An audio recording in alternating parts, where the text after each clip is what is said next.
அழுகுற வீட்டுல குடியிருக்க கூடாதுன்னு சொல்லுவாங்க. ஒழுகுற வீட்டுல இருந்தா ஒரு பாத்திரத்தை வச்சு தண்ணி ஒழுகுனா 8 மணி 8 ஊத்தலாம். ஒரு மூலையில் கூட ஒரே ஒரு தண்ணிக்கலாம். ஆமா, காலம் பூரா ஏன் அழுகு இருந்தா ஆமா உன் பொண்டாட்டி தான் குடிச்சிட்டு அழுகு. அங்க எந்த நேரமும் அழுகு இருக்கான். பொண்டாட்டி அப்புறம் கிரிக்கலாம் இல்ல போச்சியா தம்பி. ஏன்னா ஒரு போதை பொண்ணு வீட்டு சண்டை நடக்குது. அங்க அழுது கண்டிச்சு கூத்துக்கு வந்தா எது நிம்மதியா இருக்கணும்னு வந்தா இங்க அழுது கண்டிச்சு. அங்கதான் வீட்டுல சண்டையும் சச்சரமோ கோளாரம் குடிக்கிறோம் போறேன்னு சண்டை வளர்த்துறாங்க. இங்க வந்து கூத்துக்கு வந்தா ஒரு மன ஆறுதலா இருக்கணும். கூத்துக்கு வந்தா இங்கேயும் அழுது பொழுது இருந்தா அது என்னன்னு கேளு. சரி கேட்டு அம்மா. வணக்கம் அம்மா. மனம் போல் நல்லா இருப்பாய் அம்மா. சரியம்மா, ஆசீர்வாதத்தினால சந்தோஷம். ஏம்மா உங்களுடைய அழகு என்ன? உங்களுடைய மகாலட்சுமி போன்றதா ரதி தேவி போல இருக்கீங்க. முகம் நீங்க அழுத வண்ணமாக எப்பொழுது பார்த்தாலும் ஆமா என்னுடைய சேமலாபத்தை மட்டும் பார்க்கிறீங்களே அம்மா. ஆமா, நீங்கள் எப்படி இருக்கிறீங்க? இந்த நேரமா அழுகடி சிந்தமா இருக்கிறீங்களே. என்னம்மா காரணம்? என்ன குறை? என்ன? ஆமா, இந்த புவியில் பெண்ணாக பிறப்பதே பாவம் என்று சொல்வார்கள். 1000 கோடி பாவத்தை செய்தவர்கள் பூமியில் பெண்ணாக பிறப்பாள் என்று சொல்வார்கள். அம்மா நான் 1000 கோடி பாவத்தை செய்தேனோ அதற்கு மேற்பட்ட பாவத்தை செய்தேனோ இந்த பூமியில் பெண்ணாக பிறந்து பல இன்னலுக்கு ஆளாகி இருக்கிறேன். அம்மா அம்மா நான் யார்? என்னுடைய பெயர் என்ன? என்னுடைய விருத்தாந்தம் என்ன? என் வாழ்க்கை வரலாறு எப்படி அடைந்தது அப்படி என்பது உங்களுக்கு தெரியுமா? தெரியாது அம்மா. பாடி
நாட்டு மக்கள் அனைவரும் நன்றாக இருக்க வேண்டும். உலக வாசிகள் அனைவரும் நன்றாக இருக்க வேண்டும். பாரதத்து வாசிகள் அனைவரும் நன்றாக இருக்க வேண்டும். அப்படி என்று பூலோகத்து அரசர்களும் பாலாட்டு தேவர்களும் வருடத்திற்கு ஒரு முறை பூலோகம் சார்ந்து பெருத்த யாகத்தை செய்வார்கள். அம்மா ஆனால் அந்த யாகமாகப்பட்டது அன்றைய நாளில் நிறைவேறாமலே சென்று விட்டது. அம்மா நிறைவேறாமல் போய்விட்டது.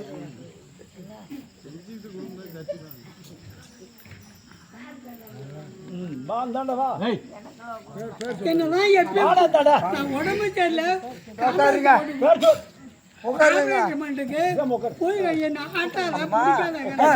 அந்த யாகமாகப்பட்டது நிறைவேறாமலே சென்றது. பார்த்தார்கள் பூலோகத்து அரசர்களும் ஆணநாட்டு தேவர்களும் இந்த யாகம் நிறைவேறவில்லையே, இதற்கு காரணம் என்னவாக இருக்கும்?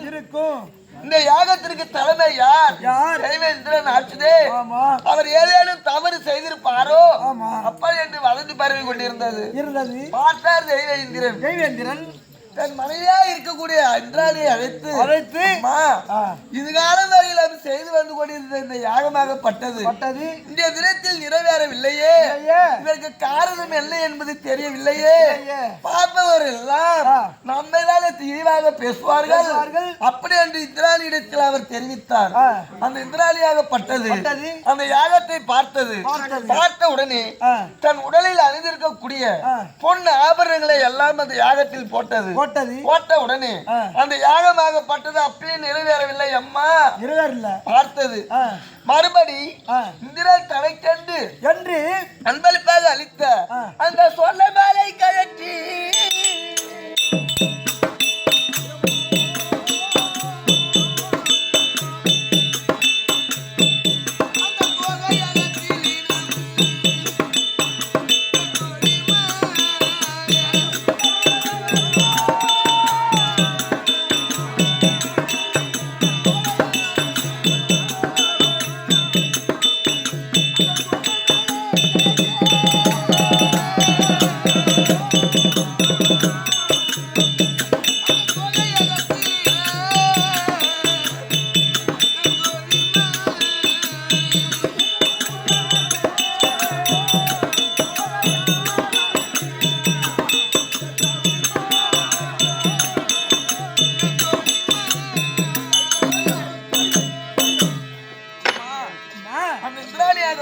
பட்டது தனக்கென்று அன்பளிப்பாக அளித்த அந்த சொர்ணமாலையை அந்த யாகத்தை வடசாரியாகவும் இடசாரியாகவும் தன சுற்றி வந்து தன் கழுத்தில் இருக்க முடியாத சொர்ணமாலையை போட்டவுடனே அந்த யாகமாகப்பட்டது நிறைவேறி அந்த சொர்ண உருகிய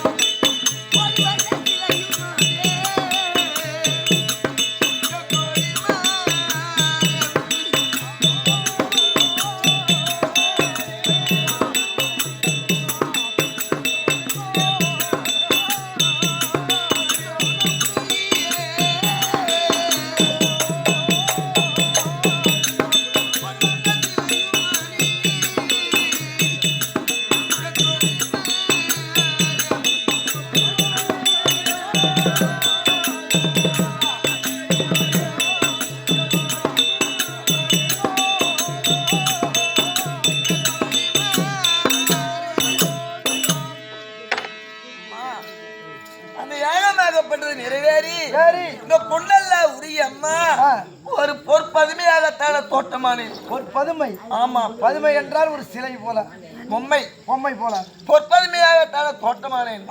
பார்த்தார்கள் வானாட்டு தேவர்களும் உலகத்து அரசர்களும் இந்த பொன்னல்ல உருகி யாகமாகப்பட்டது நிறைவேறி அது ஒரு பொற்பதுமையாகப்பட்டது தோட்டமாக இருக்கிறது.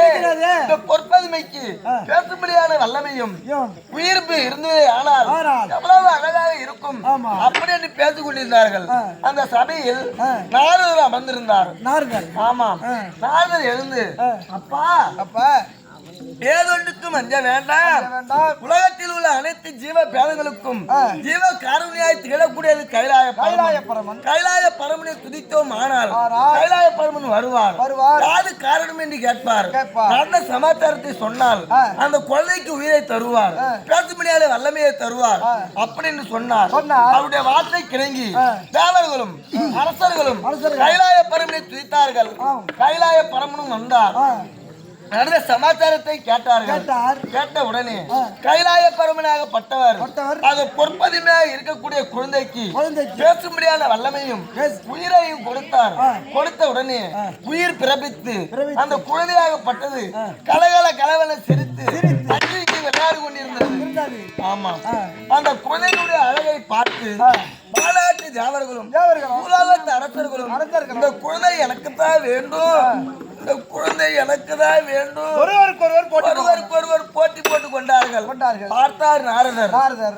அப்பா தெய்வ இந்திரா, அந்த குழந்தையாகப்பட்டது மாநாட்டில் பிறந்திருந்ததே ஆனால் இது உங்களுக்கு சொந்தமாக இருக்கும். இது பூலோகத்தில் பிறந்த பிள்ளை, பூலோக வாசிகளுக்கே சொந்தமானது. அப்படி என்று இதை யாரிடத்தில் ஒப்படைக்கலாம் அப்படி என்று பார்க்க முடியாத வேளையில் சந்திரகிரி பட்டணத்தை ஆண்டு வரக்கூடிய போஜ மன்னன் இருக்கின்றார். அன்னவர் இடத்தில் ஒப்படைத்தார். இந்த குழந்தைய பேரு முறையோடு சீர சிறப்போடு வளர்ப்பார் அப்படி என்று சொன்னார்கள். அந்த வார்த்தையின் பிரகாரம் தானமாகத்தானே அது சந்திரகிரி பட்டணத்தை ஆண்டு வரக்கூடிய போஜ மன்னன் வாங்கி என்னை பேரு முறையோடும் சீர சிறப்போடு வளர்க்க வேண்டும் அப்படி என்று எனக்கு பெயர் வைத்தார்கள்.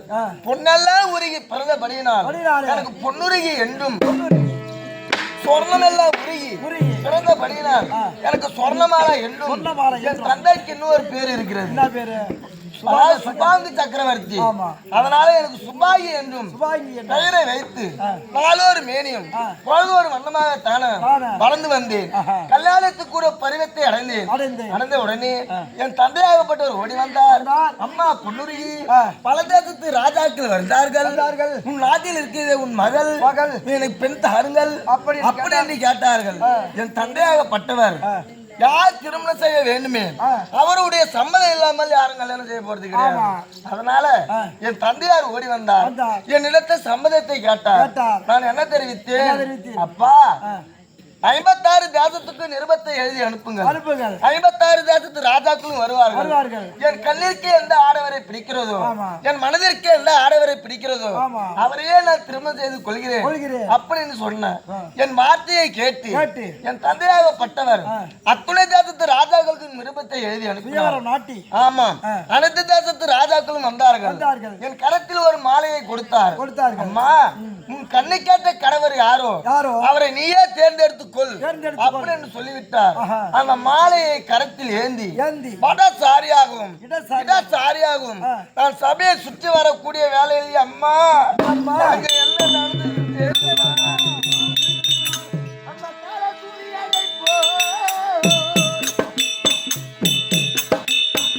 ஒரு காலையை கண்டேன்.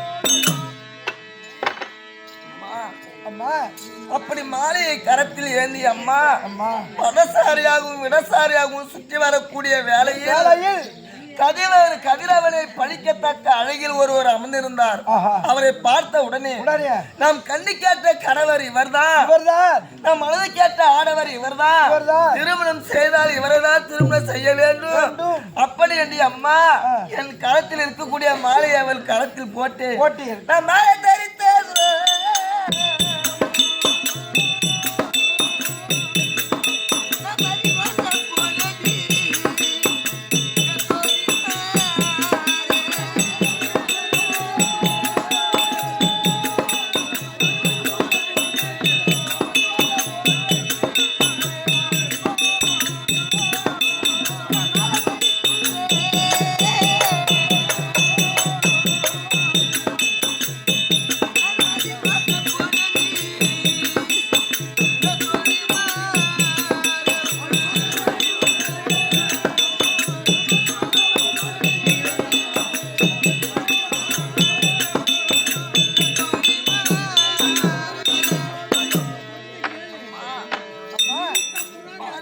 ராஜாக்கள் அறியும்படியாகத்தானே ஆமா அதனுடைய கழுத்தில் என் கரத்தில் இருக்கும்படியான மாலையை போட்ட உடனே அந்த பல தேசத்து ராஜாக்கள் சூழ்ந்த சபையிலே என் தாய் மாமனும் அங்க அமர்ந்திருந்தார். தாய் மாமா ஆமா எழுந்தார். எழுந்தார். அடியே சண்டாளி சண்டாளி அடியே பாதகி பாதகி எத்தனையோ தேசத்து அரசர்கள் எல்லாம் அமர்ந்திருக்கிறாங்க. இருக்காங்களே உங்க கண்ணுக்கு தெரியல. தெரியலையா?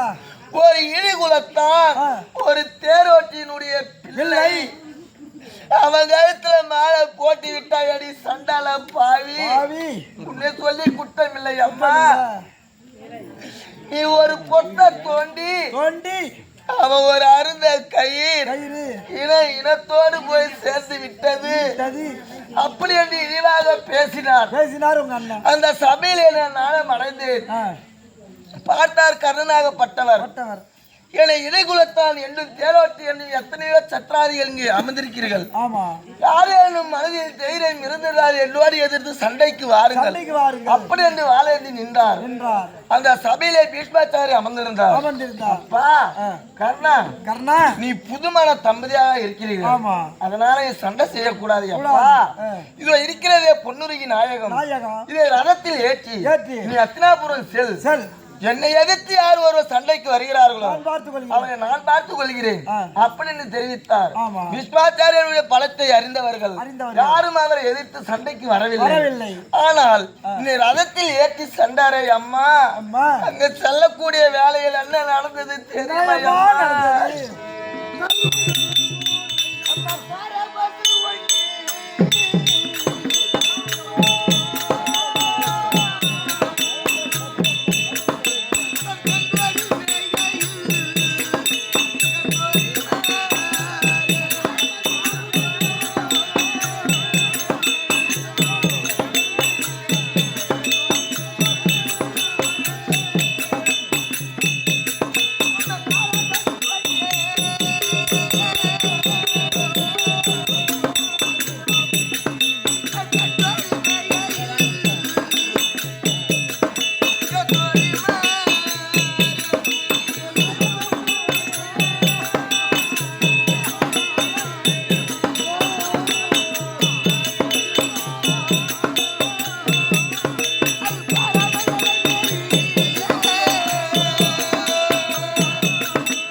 நாங்கள் செல்லக்கூடிய வேளையில் ஒரு யாழை பிராமணனாகப்பட்டவன் ஒரு பசுவையும் கண்டவையும் வைத்து அது மூலமாக தன் ஜீவனை கழித்து வந்தானே அம்மா.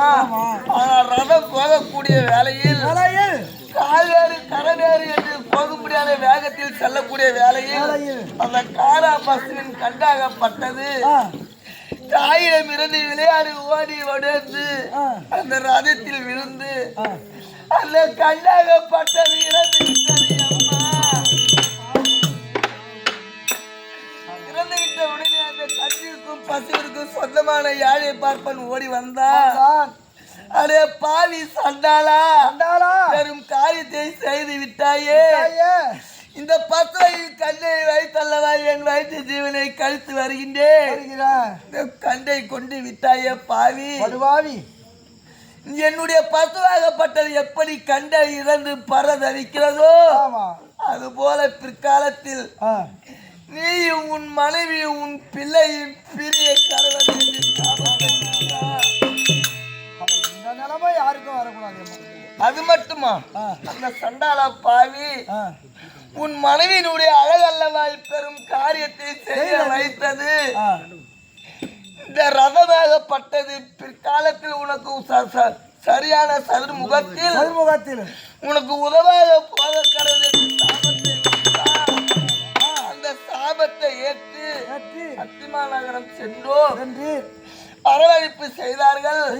தங்கியிருந்தோம். ஒரு நாள் கழிந்தது. மறாவது நாள் காலையில் எழுந்து தானபானம் செய்துவிட்டு மற்ற பெண்கள் எல்லாம் குளக்கரைக்கு சென்று நீர் எடுத்து வந்தார்கள். நாமும் செல்ல வேண்டுமே. அப்படி என்று ஒரு குடத்தை எடுத்துக்கொண்டு நான் தண்ணீர் மொழுவதற்காக குளக்கரைக்கு சென்றேன். என்னோடு வந்த பெண்மணிகள் அனைவரும் என்னோடு பேசுவார்கள், என்னோடு இணங்குவார்கள். அப்படி என்று அவரோடு சென்றேன். ஆனால் என்னிடம் யாரும் பேசவில்லை. ஒரு நாள் பார்த்தேன், 2 நாள் பார்த்தேன், யாரையும் அங்கிட்ட பேசல. குளக்கரைக்கு சென்றோம். குளத்தில் நீரை முண்டு என் முட்டில் வைத்து தூக்கி விடுவதற்கு ஆள் கிடையாது. அருகாமையில் இருப்பவர்கள் தூக்கி விடுவார்கள் என்று பார்த்தேன். ஆனால் யாரும் தூக்கி விடவில்லை.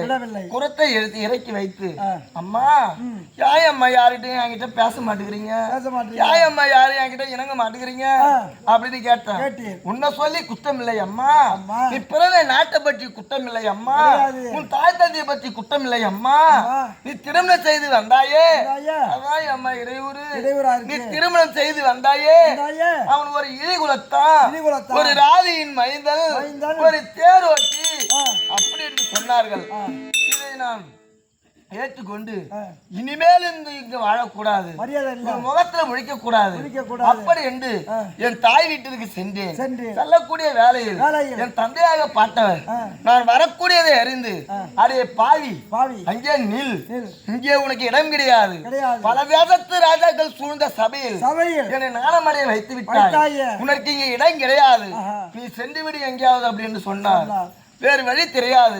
நான் பிறந்த நாட்டிலே ஒரு பகுதியில் குடியேறினேன்.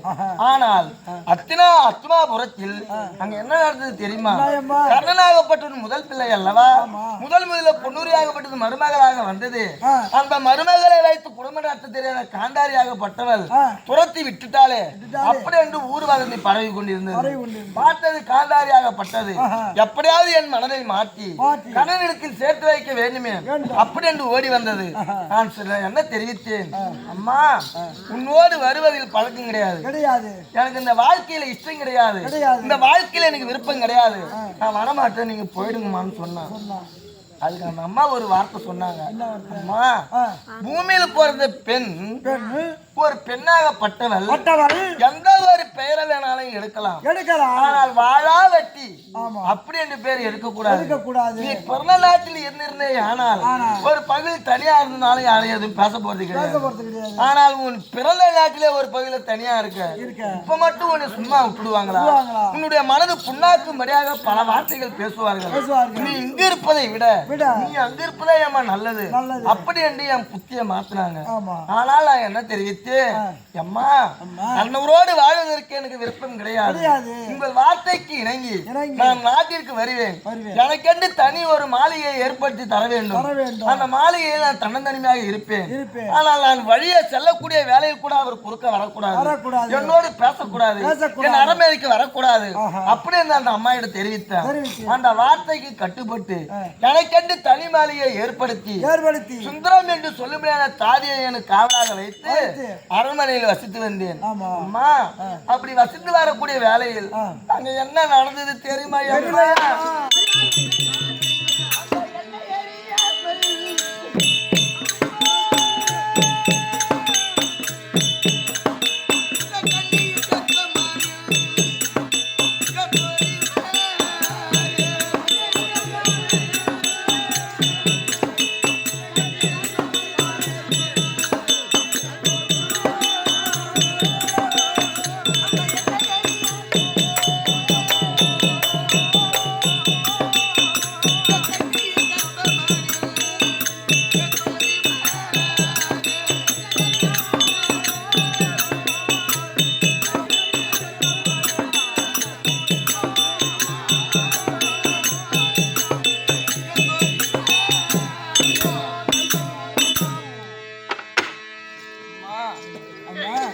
ஒரு பெண்ணாகப்பட்டவள் கற்பம் அடைகிறாளே, ஆனால் அதற்கு காரணம் யாராக இருக்கும்? ஒரு ஆடவராக இருக்கும். ஆனால் மாளிகையில் தன்னன் தனிமையாக வசித்து வருகிறேன் அம்மா. என் முகமாகப்பட்டதும் என் உடலாகப்பட்டதும் நாளுக்கு நாள் பொலிவடைந்து மெழுகு போல் ஊறி இருப்பதை பார்த்தால் சுந்தரமாகப்பட்டவள் ஏது அந்த அம்மா கூட இவ்வளவு காலம் நம்ம இருக்குமே.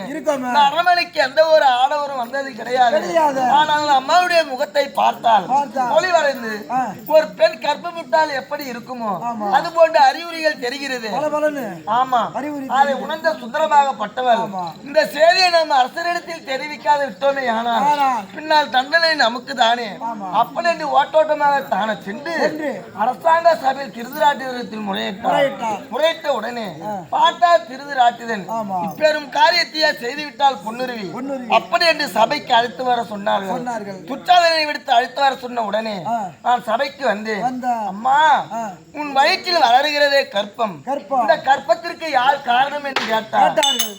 அம்மா, நீங்க என்ன சொன்னீங்க? ஒரு பெண்ணாகப்பட்டவள் நான் இன்னொருவோடு தான் இருந்தேன், தான் குடும்பம் நடத்தினேன். இவர் மூலமாக இந்த கற்பனை தெரிஞ்சிருந்தா அவன் வாயை திறந்து சொல்லுவா, தெரிஞ்சா சொல்லலாம். அதுக்கு காரணம் யாருன்னே தெரியல அம்மா. நான் மௌனமாக நின்று இருந்தேன்.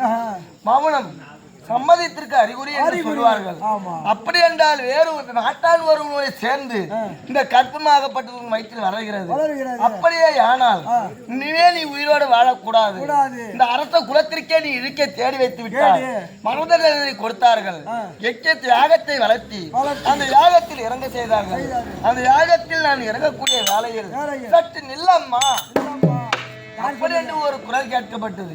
கேட்ட உடனே திரும்பி பார்த்தால் விதுரராகப்பட்டவர் தெரிவித்தார், அப்பா, இந்த பெண்ணின் வயிற்றில் உள்ள கற்பத்திற்கு காரணம் யார் என்பது எனக்கு தெரியும் அப்படி என்று சொன்னார். சொன்ன உடனே விதுரராகப்பட்டவர், ஏண்டா கர்ணா, இந்த கற்பத்திற்கு காரணம் நீதான் என்று ஒரு வார்த்தை சொல்ல கூடாதா அப்படி என்று கேட்டார். அது கர்ணனாகப்பட்டவர், ஐயா, இந்த கற்பத்திற்கு யார் காரணம் அப்படி என்று யாரையோ கேட்டீர்களே. அந்த பெண்ணை தொட்டு தாலி கட்டிய கணவன் நான். என்னை யாராவது ஒரு வார்த்தை கேட்டீங்களா அப்படி என்று கேட்டார். அப்பா, இப்பயாவது இந்த கற்பத்திற்கு காரணம் யாரு என்று சொல்லப்பா அப்படி என்று தெரிவித்தார் விதுரர். அது நீங்களே சொல்லிடுங்கன்னு சொன்னாரு. அப்ப விதுரராகப்பட்டவர், நான் தினந்தோறும் யமுனைக்கு நீராட செல்வது வழக்கம். அப்படி செல்லக்கூடிய வேளையில் பொன்னூருடைய மனையில் இருந்து கரணாகப்பட்ட திட்டத்தனமாக தன்னை எதிரி குதித்து ஓடி வந்தார். ஒரு நாள் பார்த்தேன், 2 நாள் பார்த்தேன், 3வது நாளில் அரே கர்ணா, கர்ணா, இது என்ன நியாயம்? நியாயம். உன் மனைவியாகப்பட்ட பொன்னுருவி பொன்னுருவி அவளுடைய மனையில் இருந்து யாருக்கும் தெரியாமல் எகிரி குத்து ஓடுகிறாயே, வருகிறாயே, இது என்னடா நியாயம் நியாயம் அப்படின்னு கேட்டேன். கேட்க அதற்கு அவன் என்ன தெரிவித்தார்? தெரிவித்தார். நான் அனைத்து இன்பங்களையும் அனுபவித்தவன், ஆமா. ஆனால் மனைவியோடு ஒரு நாளும் வாழ்ந்தது கிடையாது. கிடையாது. எனக்கு அந்த இன்ப சுகம் என்பது தெரியாது. தெரியாது. அப்படி என்று நான் தன்னந்தனிமையாகத்தான காட்டில் அமர்ந்திருந்தேன். ஆமா. அமர்ந்திருக்கக்கூடிய வேளையில் சாட்சாத் எப்பெருமான் தோட்டமானார். அப்பா கர்ணா, கர்ணா, தன்னந்தனிமையாக அமர்ந்திருக்கின்றாயே, யாயப்பா விசிரமாய் இருக்க அப்படி என்று கேட்டார். ஐயா, அனைத்து சகல சௌபாக்கியமும் என்கிட்ட இருக்கிறது. கர்ணாபிஷேகரன், கொடை வள்ளல் அப்படி என்று பெயரெல்லாம் இருக்கிறது. ஆனால் இல்லற சுகத்தில் நான் இன்பத்தை காணவில்லை ஐயா அப்படி என்று சொன்னார். அந்த வார்த்தையை கேட்டு பகவானாகப்பட்டவர், நான் உனக்கு ஒரு மந்திரத்தை உபசரிக்கின்றேன். இந்த மந்திரத்தை வைத்து அந்த பெண்ணாலோடு நீ கூடி கலந்தா இந்த மூலமா உனக்கு நற்கதி அடையும்பா அப்படி என்று சொல்லி மூதேவி மந்திரத்தை கற்று தினந்தோறும் இரவில் மூதேவி மந்திரத்தை உபசரித்து அதன் மூலமா என்னோடு உடல் உறவு கொண்டு வந்தார். அந்த உடல் உறவு கொண்டு வந்ததை அந்த விதுரரிடத்தில் தெரிவித்தார். தெரிவித்த உடனே இது வேற யாருக்கும் தெரியாது. ஆனால் அன்றைய தினத்தில் அந்த ராஜ சபையில் விதுரராகப்பட்டது தெரிவித்தார். இந்த பெண்ணுடைய வயிற்றில் இருக்கக்கூடிய கற்பத்திற்கு காரணம் வேற யாரும் கிடையாது.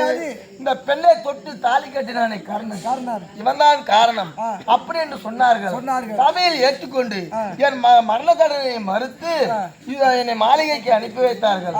நாலு வருமே நீ பொழுது ஒரு மணாகத்தான் அந்த கர்ப்பத்தை வளர்த்து இந்த குழந்தையாகப்பட்டது விஷயமே தெரியாத என் கருவில் வளர்ந்தபடினால் பிறந்த குழந்தைக்கு விஸ்வகேதனன் அப்படி என்று பெயரை வைத்து எந்த ஒரு குறைபாடு இல்லாத யானும் சுந்திரமும் அரண்மனையில் இருந்து வரும். இருந்த போதிலும் இந்த தினத்தில் என் மனமாகப்பட்டது சஞ்சலப்படுகிறது. அம்மா, உண்ட மயக்கம் தொண்டருக்கும் என்று சொல்வார்கள். அதுபோல என் சுந்தரத்தை அழைத்து என் சுந்தரத்தின் மடியில் சற்று நேரம் உறங்கும் போல எனக்கு தோணுகிறது. அதனால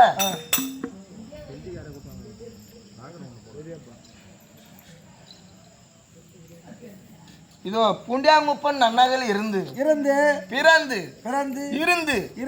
மறைந்த ஒரு மனிதனுக்கு 3 நாள் வாழ்க்கை. பிறந்தோம் வாழ்ந்தோம் இருந்தோம் மறைந்தோம் 3 நாள் வாழ்க்கை. இந்த 3 நாள் வாழ்க்கையில் பிறந்து பல மனிதர்களோடு கலந்து வாழ்ந்து மறந்திருக்கக்கூடிய ஐயா அவர்கள். ஆனா அவர் பார்க்காது கிடையாது. அவரும் நம்மை போல ஒரு நாடக ஆசிரியர் வேணும். ஆசிரியர் நானே வீட்டுல பேசியிருக்கேன். அப்பேற்பட்ட ஸ்ரீ குழந்தைவேல் ஐயா அவர்கள் இருந்ததை முன்னிட்டு இன்று ஓரிரவு மோட்ச திருவிழா. இது எதற்கும் உதவா கூடு,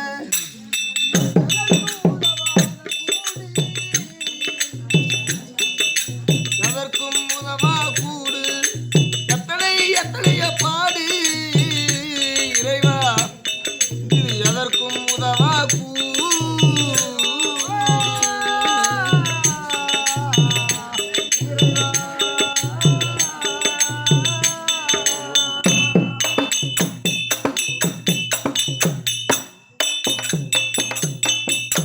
நாம் உடலாகப்பட்டது இறந்து விட்டதே, ஆனால் எதற்கு புண்ணியம்? எதுக்கு கிடையாது.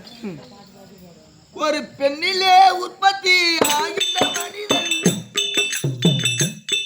இந்த மண்ணிலே வந்துதான் வாழ்கிறான். ஒரு பெண்ணிலே உற்பத்தி ஆகின்ற மனிதன் இந்த மண்ணிலே வந்துதான் வாழ்கிறான். என்னமோ கொஞ்ச நாள் இருந்துட்டு மறுபடி மன்னிச்சதான் இரையாகுறான். இந்த மன்னிச்சதான் இரையாகுறான்.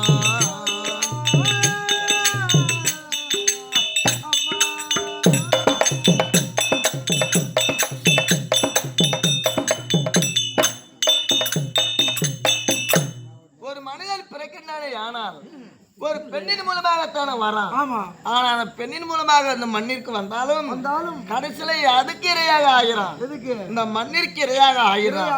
நாம் இந்த மண்ணுக்கு தான் இரையாக போகிறோம் அப்படி என்பது தெரியாமல் நல்லது சில காலம் செய்யறான், கெட்டது சில காலம் செய்யறான். நம்ம யார் செய்யறோம், எதுக்கு செய்யறோம் என்பதே தெரியாது இந்த மண்ணிற்கு இரையாகிறான். இது 8 ஜான் உடைய கோட்டை, இதில் இருப்பது 9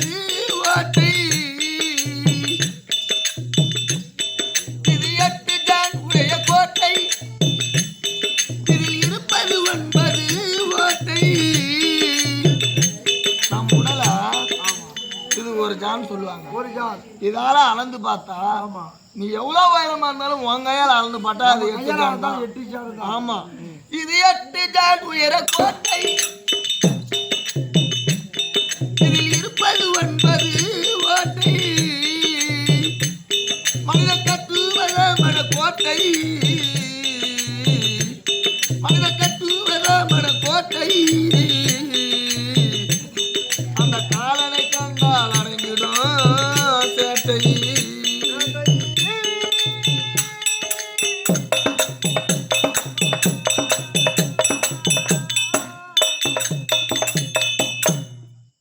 இந்த 8 ஜான் உடல்ல நாம் எப்படியெல்லாம் வாழ போறோம், எப்படியெல்லாம் இருக்க போறோம். ஆமா. இந்த சாக போகக்கூடிய உடம்பாகப்பட்டது, உயிராகப்பட்டது, ஆமா. உடலாகப்பட்டது என்னென்னலாம் நினைத்திருக்கும். நாம இப்படி இருந்தா நல்லா இருக்கும், நல்லா இருந்திருக்கலாம், இப்படி வாழ்ந்தா நல்லா இருக்கணும், அப்படி இருக்கலாம். ஆனால் வாழக்கூடிய ஜென்மமாகப்பட்டது ஆமா. மற்றவனை பார்த்து பொறாமைப்படாமல் வாழ வேண்டும். ஆமா. பொறாமையை திருப்பி போடு, மயிரா போ.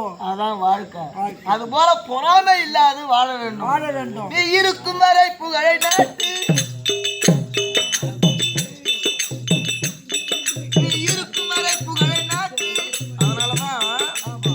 ஒரு மனிதன் இருக்கிற வரைக்கும் அவன் நல்லது செய்யறானோ கெட்டது செய்யறானோ, ஒரு மனிதனுக்கு ஒரு கஷ்ட காலத்துல உதவி செய்யறான் பாரு, அதை அவன் சாறு வரைக்கும் மறக்க மாட்டான். ஆனால் இருக்கிற வரைக்கும் நல்லதே செய்துட்டு செத்துடணும்.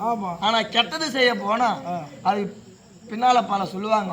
அதனால நீ இருக்கும் வரை புகழை நாட்டு. நீ இறந்த பின்னால் வரும் புகழார ஓட்டி. செத்ததுக்கு அப்புறம் தான் தெரியும். செத்தாதான் தெரியும், செத்தாதான் சொல்லுவாங்க. அது போல செத்துதான் சொல்லுவாங்க. ஐயோ குழந்தைகள் இருந்தாரு, அவர் இவங்களுக்கு இவ்வளவு பெரிய நல்லது செய்தாரு, இப்படியெல்லாம் குடும்பத்தை வளர்த்தாரு, பிள்ளைகளை இவ்வளவு கஷ்டப்பட்டு வளர்த்தாரு. அப்படி வந்து இருக்கும் வரை புகழை நாட்டு. இறந்த பின்னால் வரும் புகழார ஓட்டி. இது சிறக்கும் ஜனத்தனல் பாட்டி.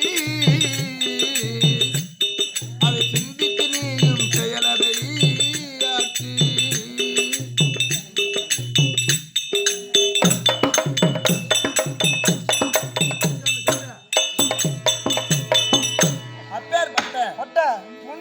நன்னகரில் இருந்து பிறந்து வாழ்ந்து மறைந்த ஐயா ஸ்ரீ குழந்தைவேல் நாடக ஆசிரியர் அவர்கள் இறந்ததை முன்னிட்டு சாலோக சாமீப சாரூப சாயிட்டம் என்று சொல்லும்படியான 4ஆம் பதவியை அடைய வேண்டும்.